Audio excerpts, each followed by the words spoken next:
Unë besoj se Partia Socialiste ka qenë më e angazhuar për të kuptuar, për shkak të sondazheve që ata bëjnë, se janë shumë të saktë sondazhet që bëjnë të paktën me informacionet që kam unë, janë shumë të angazhuar për të marrë vesh, për shembull, dhe në diasporë se ku kanë qenë vota në rang qarku. Pra ne nuk kanë qenë shpërndar të tipit që hajde të shkojmë në Greqi dhe të themi regjistroni, më kupton.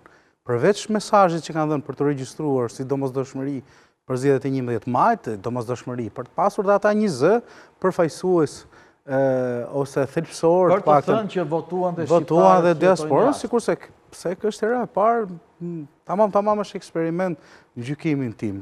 Ky lloj votimi i diasporës do të nxjerrë si thua problematikat apo ndryshimin ose ndikimin në rezultatin e final.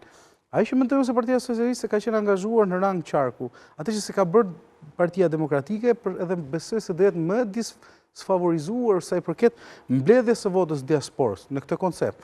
Pra mendoj se ka qenë pak më të organizuar. Tash nëse do flasim për mundësitë, vetë Partia Demokratike, zonja Josefina Topalli, është shprehur se nuk e kemi mundësitë financiare për ta bërë të plotë siç e bën Partia Socialiste.